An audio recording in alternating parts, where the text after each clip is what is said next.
to the podcast. Thanks for having me. This is the first time that I've had someone in the studio, which is so exciting. We haven't seen anyone in the past 3 months. What is human? So I think we're good. Yeah. I don't think we're going to pass anything to each other. I highly doubt it. I have been the most safe person. I have been the most it's been crazy. I'm like, get away from me. Yeah, get away from me. Hand sanitizer, mask. Yeah. And I think that's why New York, hopefully we are flattening that curve, but I think a lot of people are wearing masks and being responsible. They are. So it is good to be back to see that. But it's so funny. I don't know if funny is the right word. You moved to New York right at the start of the pandemic. Yeah. Okay. Which is very interesting. Yes. And we should talk about that. But you're also such a talented photographer, compositor. How do you even describe yourself? Man, I'm just a creative. Anything someone gives to me, I try to accomplish it. I love it. I'm just a go-getter. And to be real. Where did it start? Because I want to talk about how we met, which is really fun.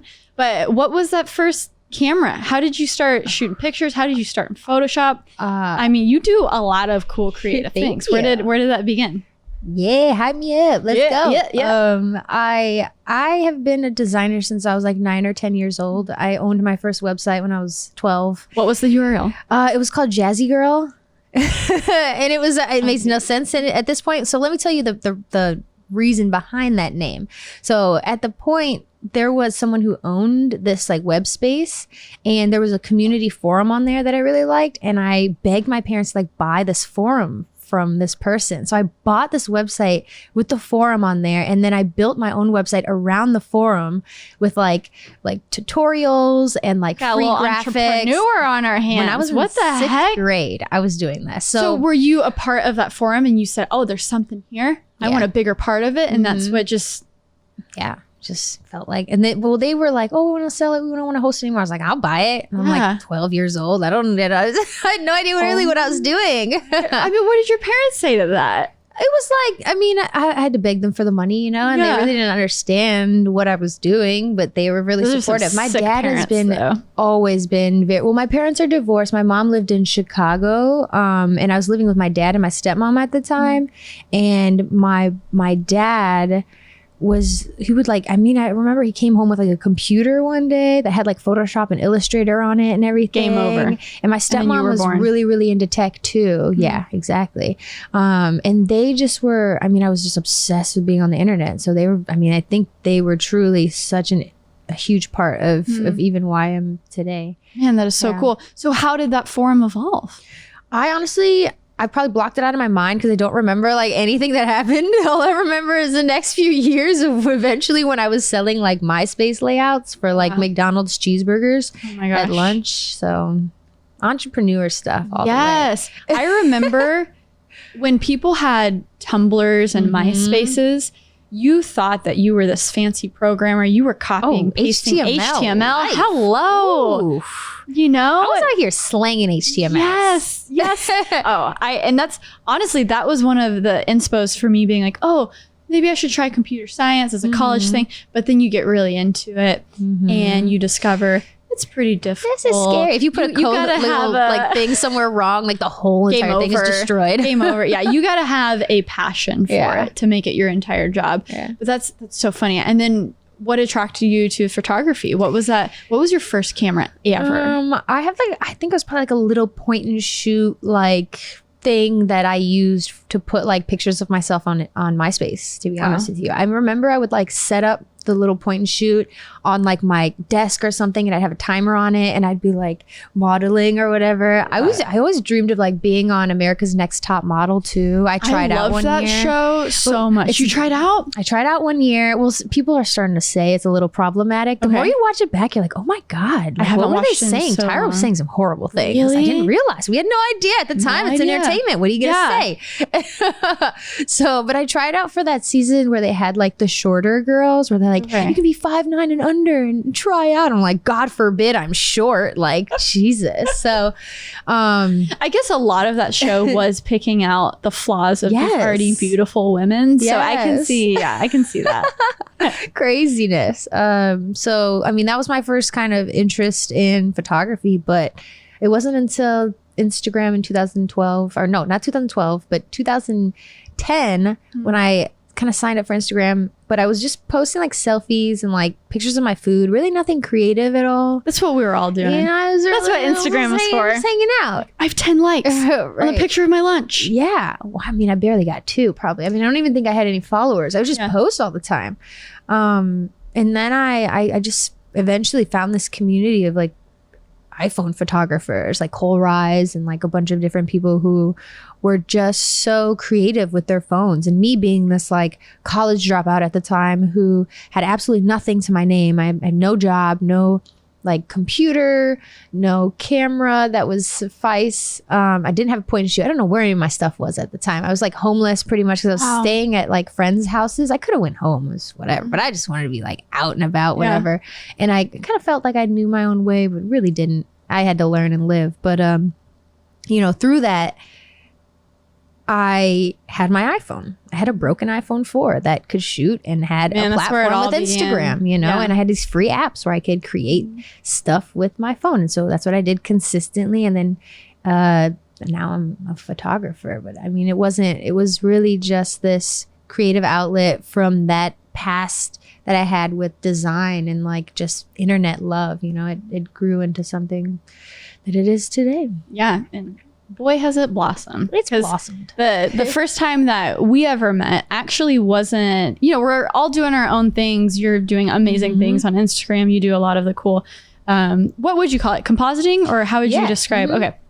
So where you bring in some real world and bring in some fantasy and you have your giraffe and you have your waterfalls and it's so cool. I challenge everyone to follow her on Instagram. It's just Swopes, right? Yeah, Swopes. Okay. At Swopes.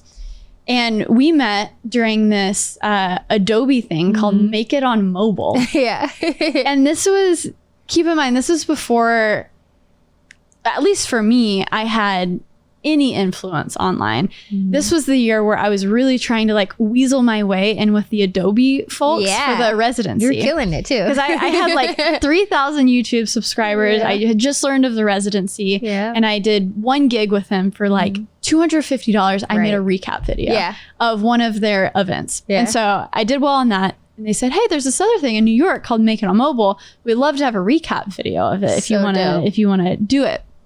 It's like, oh, New York. Of course, this is so exciting. And that's where I met you, and I met a lot of other really great designers, and it was you guys in a room. And was it a competition or was it explain like, to me? I kind of forget. We had like competitions a little bit, but I think it was more like group work where we would collaborate with like a different kind of person who like did completely different design work than us. So there were some like illustrators, there were some like type it was people. Like it was pairs, right? Yeah, pairs. And then I think we would like share them at the end, like as like a presentation. So they had these huge printers, and they basically printed out the really cool graphical thing that they made together, and they stand up, they would stand up in front of everyone. And I was like, I was the person in the shadows, like filming all this. These people were like, who is this chick who's talking to him? I was like going around interviewing people. Yeah, but I don't remember how people won. Did you vote and stuff? I don't know. Yeah. I don't remember. But what's so crazy is that was in 2015. Well, you know what I remember most about that was that Prince died when we were there. I remember that. I usually don't. We were like eating outside. I remember like somewhere at this like museum or something. And I remember we were all sitting at lunch and they were like, oh, Prince died. And everyone was like, gosh. Oh, yeah. So that's what I remember specifically about that. Wow. I remember eating at the museum because they put you guys in the back of like this back room of a museum. I don't even remember what the museum was. But I love these moments where you cross paths with someone and then 3 years later we're both killing it. And then now you're in New York. I know. And I'm like, what a fun world. But you moved here in what month? Mid-March. And that's when everything shut down. They were like, we have a problem, ladies and gentlemen, and others. So you have been a part of the Chicago creative community for a long time and like conquered it. Awesome. Why New York? I like a challenge. Yeah. I'm a challenge-driven person. I also am, I love Chicago, but and not to say there's a ceiling whatsoever. There was so much more I could do there, but I know everybody a little bit, and I'm so comfortable with them, and I'm like, I see y'all all the time, so let me go over here where I don't know anybody real quick. I also love New York. I think that they always say the energy of it all. But I mean, the energy is obviously a ton different right now. When you talk about getting uncomfortable, welcome to the biggest city in the world that is now the epicenter of a pandemic. So how have you been handling? I honestly, there were a few days, maybe like 1 or 2 in the few months that I would like just cry. I was like, I made a huge mistake. I should not be here. I should be at home, comfortable in my apartment with my sunrise pictures that I did every day. Like, I think that was like human of me, and it was necessary. But also, I think too, I cannot wait to tell this story later. It's going to be so cool to say I survived a pandemic in New York when I moved there the first time. I think that's an amazing. And plus, the cool thing about New York too is it's been through a lot. It's a resilient city. It's not like this is going to break it down whatsoever. It's really going to at least build it up. And I'm excited to be here to see when everybody comes together, because it's clear already that there's a huge connection, at the same time. So I'm and whenever you see everyone with masks outside, it is a like, hey, we're looking out for each other. Yeah. And that's what you want to see. Yeah. I really haven't talked at all about how my work has changed and things like how has your work changed? How has your everyday changed? Are there more video games? For me, there's more video games. So I've been trying to do different things to like get me back into, a productive mode. How have you been working during this time? I think the worst thing is that I haven't been able to have a trainer. I love working out, and it sucks that I have not had a trainer. Other than that, I am such a homebody. I am such like a graphic designer, like if I need something done, I'll just sit on my couch and make it. Make it on mobile. You know what I'm saying?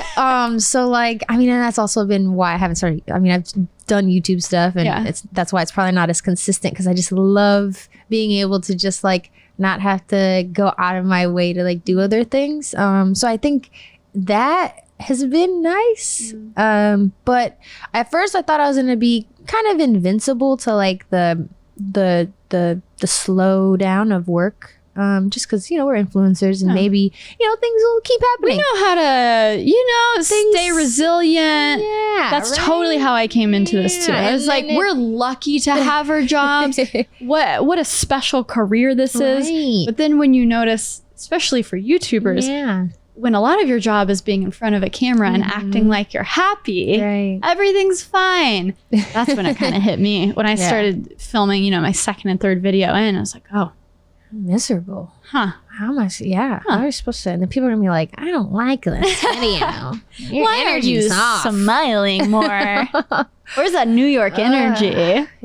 So I mean, I think that I truly think the best part about what's happened is that I've been able to focus on like my true purpose, like on my true intentions, my true goals, my like just not focusing on all the other stuff that everybody else is doing, but really just being like, okay, where do I see myself retiring? How do I see myself being happy? Who do I want to help? What is my like day-to-day supposed to collectively become? Because if I'm just aimless every day just trying to get shit done, and like trying to keep up with whatever, then there's no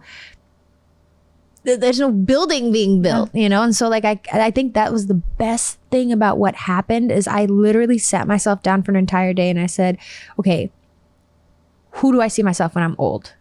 Visualize it, like literally write it down. Like, how do I want to help people? How much money do I want to have? What kind of house do I want? Like I wanted it to be really specific so that no matter what kind of questions came up, no matter if someone else was inspiring me or if I'm jealous or whatever, like, which is very normal and can throw me off my path.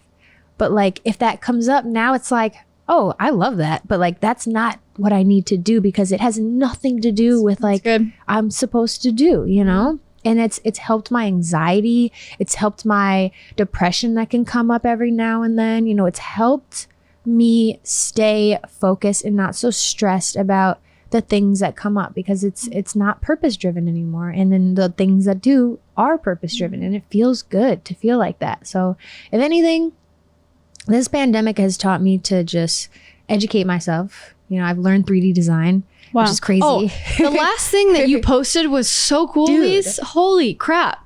Crazy, right? I wish I'm taking tons of tutorials. I'm in 3D for designers course right now. I'm like taking every class, every course, everything I can do. I love the colors. Thanks. I just need to figure out like what's going on with Instagram. I can't upload anything without it like turning to crap like in a second. Well, let's talk about the evolution of Instagram, because in the culture the Instagram culture that you were kind of a part of that wave was the hashtag iPhoneography, hashtag JJ. You remember like the hashtag JJ and all that stuff? And are you on the recommended page? The featured page? Yeah, I was one of those. Yeah. So there's all this thing where they emphasize community. Mm-hmm. That's changed a little bit. The community that they have supported, and sorry to interrupt you in your point, but like the community that they have right now are not the community they started with. And I really wish that they had supported the people who were there from the beginning than the celebrities and the other people who just hopped on because it was happening now, Well, and what was unique about you guys, and you're still popping on Instagram, right? By no means go follow her. It's dope stuff. You. But that initial wave was really people going out of their way, making something that was meaningful. You would see a picture. Wow, that's awesome. That's amazing. You would post to Instagram, and maybe it's nice that there's not as much pressure, because maybe people can just like, post whatever you want. Right. But in the beginning, it really was kind of a portfolio showing off, man, I'm going to go out and get the dopest picture I can get. And that's going to be my Instagram post. So it has definitely changed a ton. And there's all the meetups where you would like link up with your gram friends.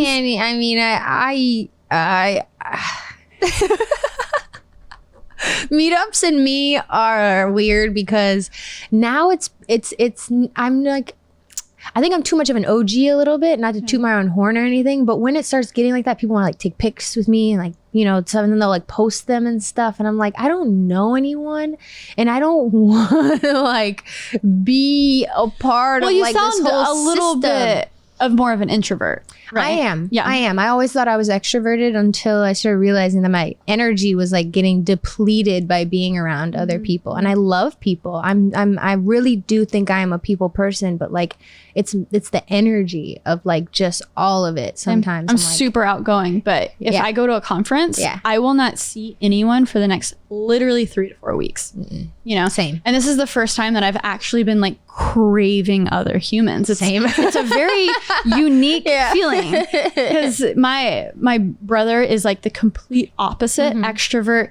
Like he will die if he doesn't see another person every single day. So this has been a unique experience. After 3 months of just me and John, I was like, oh wait, I need to see other people. But I feel you on that energy thing. And I think that's what has changed with the creative community. And I might be guilty of this, where in the beginning, when it's all fun and new, you do want to collaborate with people. You do want to hang out. You want to like learn new things. But then once you have your platform, you have your people, you kind of do go back into yourself. And like, and that's something that I've been honestly thinking about a lot lately, because I really haven't, the community thing has been lacking for the past couple of years, which I used to be a big part of, like help cultivating that. Right. But you get busy. Have you had those waves of, okay, you have followers, you have companies reaching out, you're busy? I am since January 1st, maybe like January 6th specifically, I had this realization. I was like, I'm not doing what I want right now. I'm not happy. I am doing stuff, like I said, like just to get by and just to do it because I think I'm supposed to. And I like reached out to this girl who is, her name is Dietschy Taylor. She's really good in marketing. And she like did this this look at my Instagram, like I don't even know what the word is. Like an audit? Yeah, she did an audit for my Instagram. She's like, just ripped me to shreds, right? She's like, who are That's you? intimidating. Like, oh yeah, but I loved it. I was like, I wanted it. I needed it. I just wanted someone to tell me what is going on. Like, look at my stuff. Don't hype me up. Don't be a yes man. I don't want to hear none of that stuff. I want to hear like, and this was recent in January? Yeah. And so she gave me an audit and she's like, no one knows who you are. They don't know your story, you know, and the things that are the most successful on your page are things that people like are happy for you about. Like you can share more of yourself and share like where you come from and blah, blah, blah. So I started doing that and, you know, things changed a lot, but I also felt like there wasn't a community aspect. I needed to do something else. So that's when I started my Swope shares where like I would have like low-key photographers send me their pictures and I would edit them and like interview them and share their stories, you know, and just give them some limelight and then also get their photo edited by me. Like that's so dope. And I mean, it's been, I mean, Apple approached me about doing some stuff with it, which is huge for me. I mean, if that can keep growing and going, that means that I've, you know, added a little bit more. But then there's another aspect where like I just started a mentorship program where I have 17 mentees. 15 of them are Black, by the way. So put on for my Black people. And we talk for 45 minutes once a month and anything they want to talk about, like they're creative, they're professional, they're personal, whatever. And I've been doing that for like 5 months now. And it is, initially I was like, oh, I'm just gonna help everybody. They're helping me. Wow. Like helping me so much to just get outside of my comfort zone, you know, just listen and instead of being in a circle of different people or a circle of the same people always, like in Chicago or whatever, like these people are from all over the world, like, and we can have a 45-minute phone call. We don't have a video or anything, and which makes it even more comfortable. We just talk about everything and anything for 45 straight minutes. And sometimes we're like, damn, we wish we could have more time to talk. Yeah. And that plus the Swope shares thing, I think has like filled me enough for the community that I think I was missing. I needed to do more and I wasn't for a long time because I was so wrapped in myself and I was also so wrapped up in trying to like keep up with all the other stuff. And now that I feel like I've conceptualized like this, that's where the community is, the very few people, you know, that like is more than, it means more to me than all the followers I have. Well, it's quite literally putting a face to those numbers, and that's super powerful. I recently, and it was funny that you mentioned the, you know, when you're calling someone, it does seem super personal, but you don't have that pressure of video where you have to perform. There's this new thing where you can basically do like a radio show on YouTube live stream where it's just audio. Dope. And you can queue up people and they can ask you a question. And so you press next. The next person basically calls you. That's so dope. And you hear them and you're just talking to them. And it's like this light. It's really fun. And that's what now my Q&As are from on this podcast at the end. And it was so cool to hear the people who watch my videos. And it was kind of touching the same thing you were talking about. Oh, these are real humans with real problems. We're all trying to live our best creative life and it's tough out there and we can all help each other out. And it's, I know people say this all the time. It's not about the numbers, of course, but everything that you just described is quite literally an example of that, where when you're building something unique and you're building community, people notice that, but brands notice it. And they, at the end of the day, it's your work. It's the community that you've built. You know, if people are going to your page because of that and they're seeing, you know, a good variety of stuff too. Like now you're posting so much cool stuff. It's still, it all fits. I don't know how you're doing it, how it like looks good on the feed, but it still like stands out individually. It's because I'm doing what I love. Yeah. You know, when you do what you love, it looks like a theme. Yeah. What are some of the other ways that you're trying to push your craft? Talk about this 3D stuff, Cinema 4D. Cinema 4D, it feels like that excitement. It looks intimidating in the beginning. I've opened that up before. I'm just like, oh, it's terrifying when you open up. And then once you start clicking in, you're like, I could do this. It's like Photoshop and like, video editing. It's the same kind of tools and stuff. You just kind of got to figure out what they all mean. But I still have a long way to go. I mean, there was like people like sending me DMs. They're like, you messed up this thing. And I'm like, I don't even respond to you. Go away.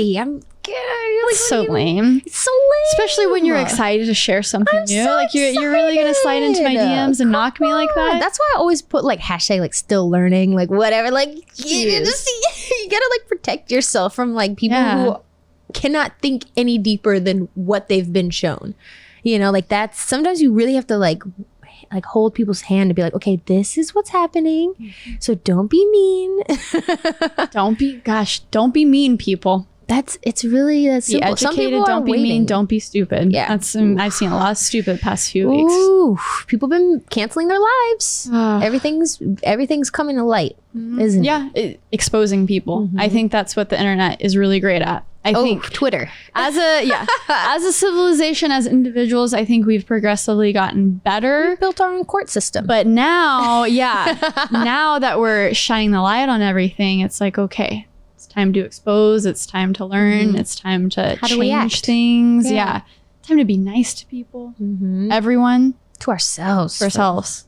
A lot of people are beating themselves up right now, me included, for not being productive, because that's hard. That's a lot of where we get our worth, right? And then oh wait, I'm not being productive, and that and that's even in your like body and your cells. They're like so used to like doing so much, you know what I mean? Like, and even when you sit down, you're just kind of like, okay, now my blood is like moving so much. Like, what the fuck do I do? Like, so I got that standing desk.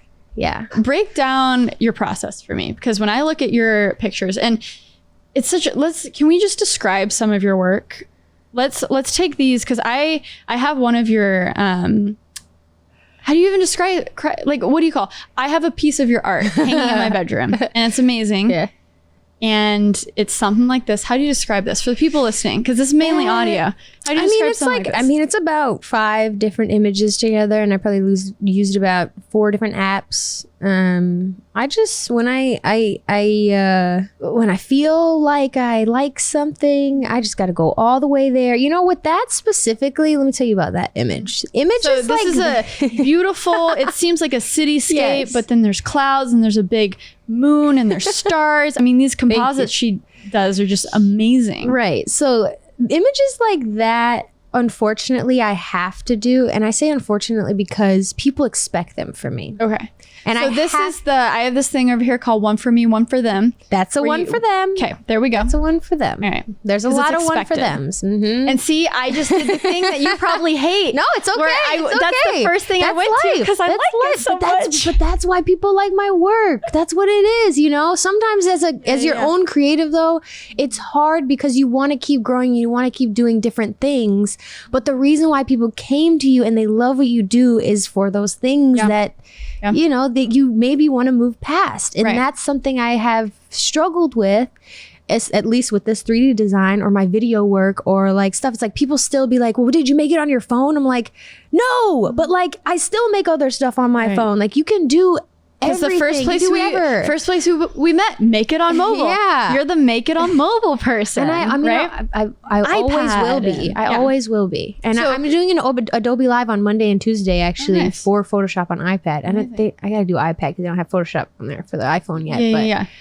So like a composite like that. You have different images. Maybe you're using stock images. Maybe you're using pictures that you shoot yourself.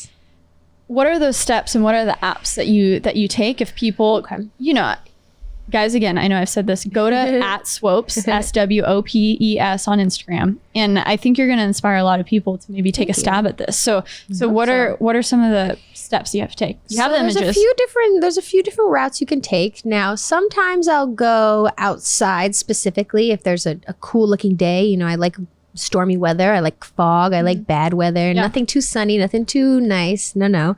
Because it doesn't play off from my edits too much. Depends on what I want to do.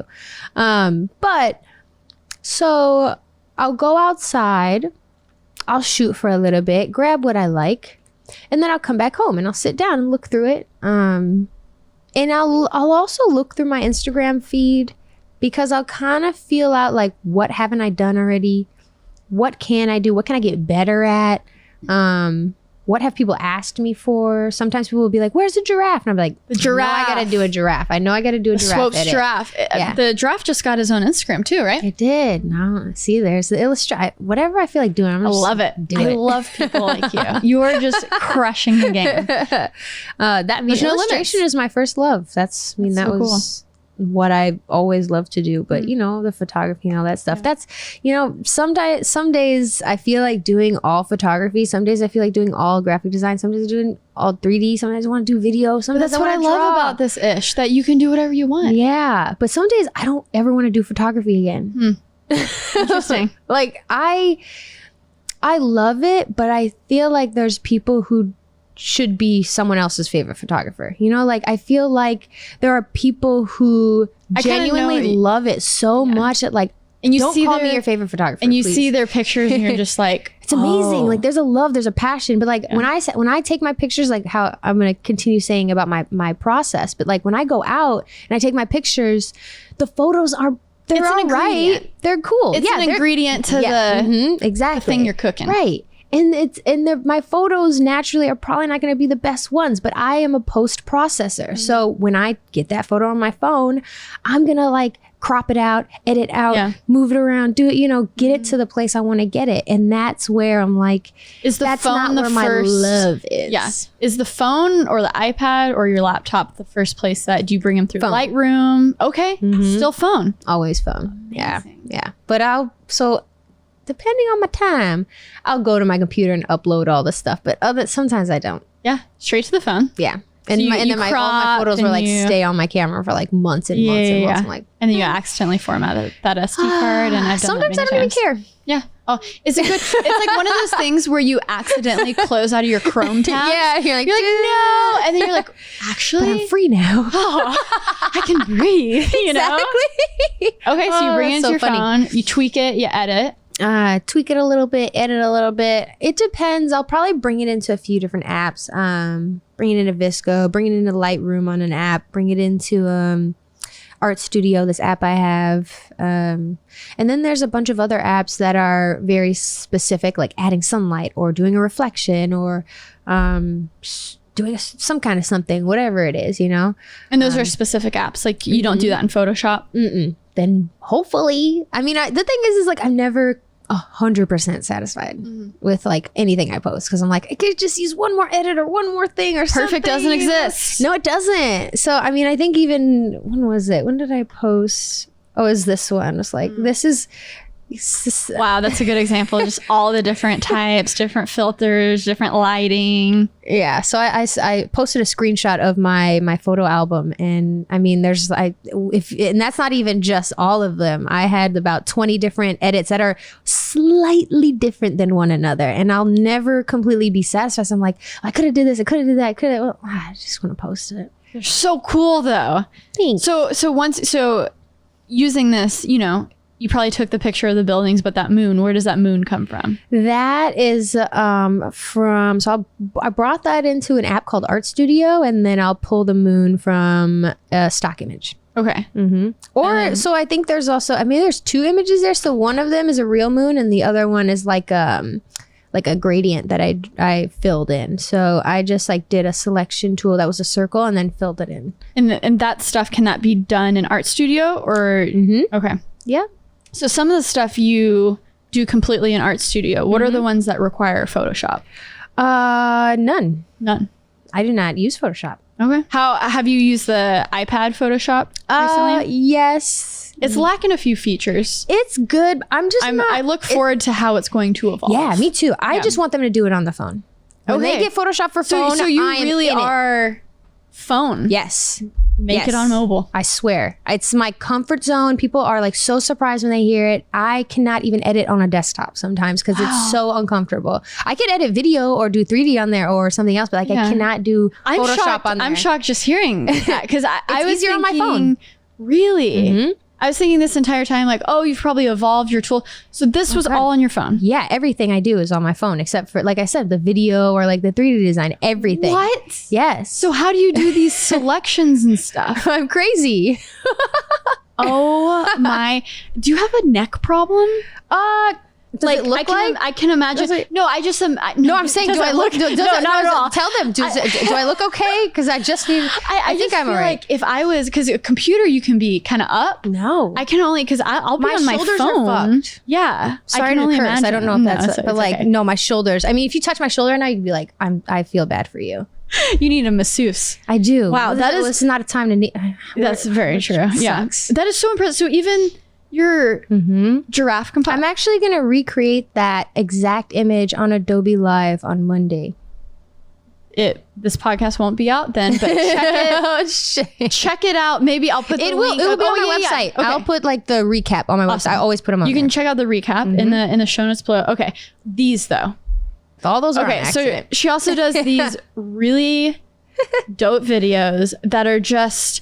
It's basically waterfalls on top of a city, through a city, through buildings. There's one where it just seems like the Empire State Building is below Niagara Falls. And it's just beautiful. Chicago, New York. Okay, these. How? First, I have to like even find a waterfall that will fit in that perspective, because that's the hardest part, is like having to make sure that the waterfall looks like it's like the same vision, you know? So I have to like, I'll have like a picture on my phone of the city skyline, and then I'll keep going like kind of scrolling back and forth with my thumb between like Adobe stock on my Explorer, like, or my Safari browser, and then I'll have like the photo there so that I can kind of like try to picture visually I could picture the edit on top of it. So I'll do that first, and then I'll take it to an art studio and just cut it up. The water, so you're saying that starts as a picture, not a video? Yes, starts as a picture. So how do you animate that? That's with an app called, what is the app called? Let me see. You're blowing my mind right now. I do everything on the phone. What? I'm telling you, that's the future. I mean, that's why I'm trying to put on for the people. It's called Plotaverse. Plotaverse? Wow. And it animates non-moving objects, basically. Yes.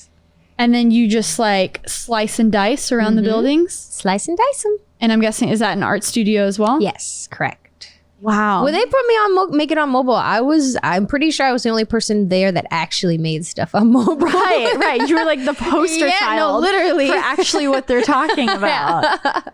Wow. Literally. So talk about this evolution of showing your face There's more. Me and Kanye. So what? How are you hanging out with Kanye?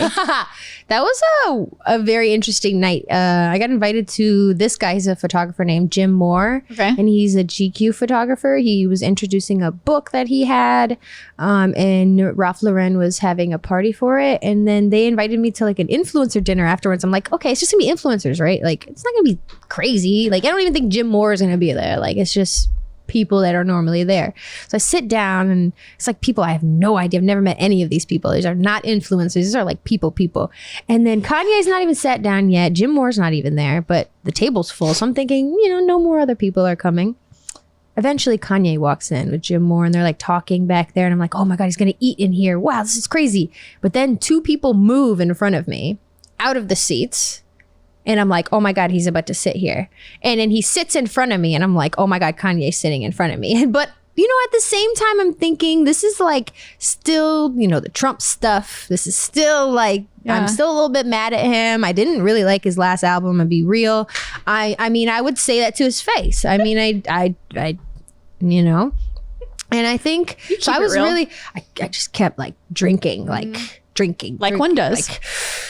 And I was like, I had enough courage to like ask him so many questions. I was like asking him questions like about like God, and like I was asking him stuff about Trump, and I said something about Kim once, and it seemed like I like Kim, but I don't think he likes talking about her with other people. Very protective of her, but he was also really cool and understanding. Like, he wasn't abrasive, but he also said some crazy shit. So I was like, I don't know how to feel right now. You're like a legend, what did he but say? Like, you're also like, he said some stuff about like Bill Cosby, and like just stuff that like I just didn't agree with, you know. And but I also asked him, you know, about the Trump stuff. I was like, do you really like that guy? You know, are you just using him to try to get your stuff? And he's like, well, you know, I'm just trying to get some stuff done. And I don't remember exactly what he said, but that was the gist of it. And I remember asking him, I said, well, you know, kind of the same way Kim uses him to get people out of jail. And he was like, what did you say? And I was like, the same way Kim does. She does great things. And then he's like, I was like, oh shit, I don't think I should say anything anymore. And then there was also this time, I don't remember what I think it was very specific where I said, I asked him, I was like, well, who do you follow? And he's like, I follow God. Oh my God, I'll never forget that. I don't remember what the conference, I think it was something around like just people and like opinions and stuff. And we were having deep conversations. Yeah. I wish I could like hit record, but I was at the same time, I was like, I'm really in tune with this. I really wanted to talk to him. It wasn't about no clout stuff. It wasn't about no, like, I wasn't trying to like be cool with like Kanye. Because at the same time, I was still upset with him. I still was just trying to get answers and to see who this guy really was. Yeah. And I left feeling like he's not as bad as people say he is. And it made me kind of feel bad that I've been so judgmental, but like I also think he needs to watch his words.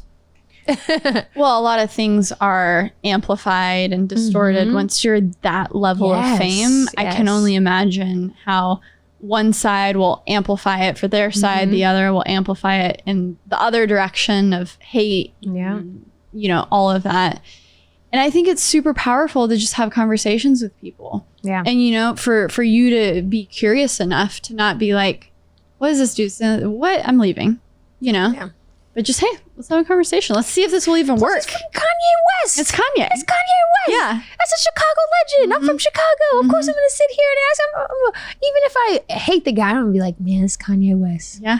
Yeah. I mean, that is unreal. Was he talking to everyone like at the table? He was not. He was it was only me and Jim and his friend that was there because when I tell you, I was antagonizing him in a very positive, fun way. Yeah. I'm not a person who like tiptoes over stuff. I'm very like, let's get it out of the open. Let's talk about it. Yeah. You know, because I know everyone's thinking about it. And plus I had like a few, Prosecco's too. I bet that was fun for him too. Oh, he loved it. He was having a good time. Instead of like, you know, you just like fawning over. Well, at first he got there, you know, everyone was like very quiet and like he was just on his phone, you know, and I'm like, hi. And he's like, hi, Kanye West. Hi, Kanye West. I'm like, yeah, I know.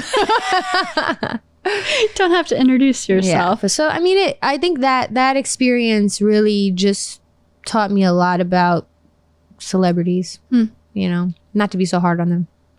Talk about Chicago and how that's played a role, like you as a human, you as a creative.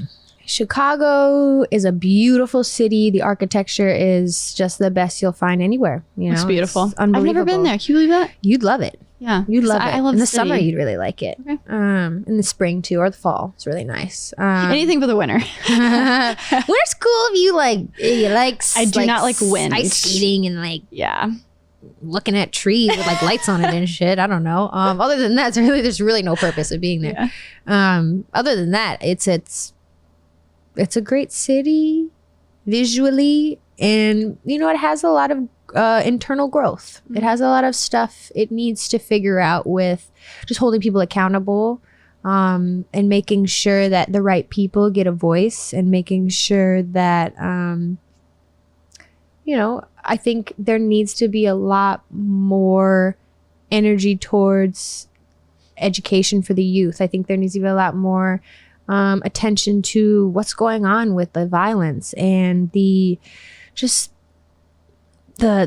politics. I mean, everything about Chicago has been built on problematic things. And so you've got to strip away a lot of that and restart. And I don't know when that restart is going to be, but I'd like to be there for that. Yeah. And it seems like there's a good community of creatives, but a lot of times and Chicago seems like its own thing for sure. But whenever being from Dallas, and again, Dallas is nowhere close to like Chicago levels of coolness. Okay. So I'm not even going to try. I'm sure it's great. But when you're in a city like that and you kind of get the top, you're like, you you're the top of the top, right? But you're the top of the top in Dallas, and you think you're the shit. But then you realize, oh, there's a world outside of this. And there's actually a world of people. Like, what are people doing in LA, New York, London, like beyond?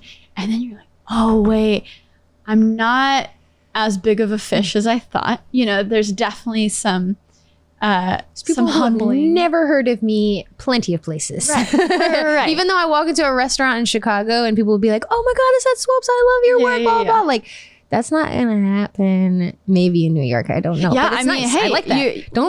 And it's like a new challenge, right? Right. And to build that community and to, I mean, I think that's something that will come out of everything that we're going through is just, man, we need to work on this community a little bit more. Yeah, we're all busy. Yes, like I think the issue is like, sorry to interrupt you, but like. No. I think the good ones are too quiet, you know? I feel like bad people are so loud. And I feel like the best people in Chicago are people who are so low key, who are just, you know, trying to stay above water and just try to do their best. And I think that's where the switch needs to happen, is giving to the people who deserve it instead of the people who are just yelling all the time about what they deserve. Show the work. Do some shit about it, you know? There needs to be a change. But you know, I think that's what I like about New York is like the action, the real work that speaks for itself. That's what speaks. You know, it's not. If all you do is talk here, you're not going to last long. Yeah, no talk. I don't like that. I don't like talk. I love actionable LA stuff right there. Oh yeah, me in LA. I don't know. I just want to give it. Everything's just spread out. So what are you gonna walk outside and be like 2 hours to go anywhere? Anybody? Is anybody around? But you know, the people who like it. My manager just moved there, and he's thriving, and he's a music manager too. So he, you know, he's involved with a lot of the music stuff out there. But certain industries, you kind of have to be there, right? Yeah. For someone who is continuously evolving, what's some advice you can give someone that says, hey, I admire the fact that you're stepping out and you're learning these different things, and oh my gosh, you posted something from Cinema 4D. I don't know if I could ever do that. What's some advice to people who just, they want to shake things up, but they're scared. They're on a certain flow. Their audience maybe knows what they expect of them. I'd say think about who you want to be. Think about who you want to become, and if the things that you're doing now are making that person. You know, I think we all have this soul feeling that sometimes we might ignore just based off of, you know, our brains telling us what not to do. And sometimes our brains are wrong. You know, our brain is really just another muscle. It's another thing that's telling us and helping us problem solving. But like our souls at the end of the day is the real light. And when you sit down with yourself and kind of envision where that brightness comes from, where that happiness comes from, then that's where that 3D design comes from. That's where all those things comes from, because, you know, people can see that authenticity and they can see the love through it. And that's what brings you to that next level. That's so good. What's something that you've learned from these mentees of yours? Seems like an experience in itself. They're oh God, they're all over the place. Because they're just, some of them talk like for the whole 45 minutes and they never stop, and then some I gotta like pull a lot out of. So it's interesting. I think what I've really learned is that I'm a good listener, and that I need to listen more, and I need to I think I'm glad that I took a chance with it. And I trust myself more with it. You know, I trust myself with my ideas now. With the mentor thing, it was like my, you know, not to trash my management or anything, but they were like, you're not gonna have any time. You're not gonna be able to do that. You know, and I'm like, but I have to do it. I want to do it. It feels good to do it, and it's necessary. And like now the more that I've done it, they're like, damn, this is good. You're snapping. I'm so glad you did that. Like, glad, you know. I think that's a good lesson for everyone. For people who have other people in their ears you're always going to know what's best for you. You will. And especially you got to evaluate who those people are. Are they creatives or are they managers? Yeah. Are they business types? And yes, my managers are not creatives. I love them to death, but they're good, not creative. They're good at what they're doing. Yes. And literally at a fundamental level, everything is different. Yeah. Schedules are different. Yeah. We need blocks of time. We need a 4-hour chunk of time to even do something creative. Yeah. A manager schedule is broken up into 30-minute increments of phone calls. It's just different. Everything's different. Yeah. So you really have to evaluate, you know, the people who are telling you what to do or advising you. Just take it into account where they're coming from. Because just like you said, like, man, this has been awesome. Yeah. I'm so glad. I could have like more mentees, but I need to. It is a time thing. I mean, I can imagine how that. Well, some days I block out from 8 a.m. to 2 p.m. every Tuesday and Sunday for the calls. And like some days, like 5 people will like book the whole day, and I'll have like call, and I'm like, oh God. Wow, that is fun. Yeah. But it's like that's the energy thing, is like I'm exhausted by the end of the day because I've like given so much. Wrapping things up, what are you excited about? What gets you up in the morning? What should we look towards the future with your stuff? Everything. I mean, I'm the most unexpected person in the world. I can do anything I put my mind to, and you can expect that. What you can expect is unexpected. Heck yes. Follow her on Instagram at Swopes. You just started a YouTube channel. I did. Which now that you're in New York, you can hit me up anytime. You can ask me whatever you need to ask. YouTube is a journey in itself. I'm sure you've already experienced that. I don't know. I'm like, YouTube scares me, but I've only had like positive experience with it. I got my first like thumbs downs the other day, and I was like, damn. I have a weird feeling that it has to do with like me posting Black Lives Matter for some reason, and like it's amazing I turned my comments off. I know, it's weird. I don't know. So and then they're just like following you to all platforms. Yeah. So they just went there and they were like, I'm not gonna be able to comment on your post. I'm gonna I check my views and stuff on there every day, so I know what's going on, and I just could see the change. And I was like, all right. Well, YouTube is it's really great platform for community, and like video is such an interesting field to be in because it takes forever, but it is rewarding once you finish something. But there is that aspect of the more you grow, the more people's eyes, the more holes that they're gonna poke, you know. So it's the whole thing. But hey, the good news is you're here now. Hit me up anytime. Thanks. We'll do some YouTube stuff. It'll be fun. I would like if they would reveal who's doing the thumbs down. If there was some accountability to it. They should. Wouldn't that be interesting? I think it's good. Yeah. They should be. Yeah. You got an opinion, you better be confident in it. You would have to verify your username with like your real name, you know? So good. Because that's how Facebook started out. Ooh. Yeah. Juicy goodness. I know. This has been a pleasure. Yeah. Good time. Thank you for being on. We'll figure out some type of YouTube video to do, because just sitting here around, hanging out. Exactly. And then like life. when you were talking about, you know, doing all this on your phone, I'm like, maybe we should make an update and make it on mobile video. That's easy. Show the people. That'd be fun. Yeah. That'd be fun. Yeah. Amazing. Did I miss anywhere for people to find you? Anywhere else? Anything else to check out? On everything. Awesome. My website's cool too. Website? What's your website? EliseSwopes.com or swopes.info or swop.es. Ooh, that's a cool one. I know. That's creative. Ooh. Swopes. I like URLs. Just go to Swopes. I think there's more other ones, but I don't remember them right now. That's amazing. That's amazing. Elise, thank you so much for being on. Make sure everyone you are subscribed on Apple Podcasts, Spotify, Google Podcasts, wherever you find That Creative Life every single Monday. And until next time, y'all, thank you for listening.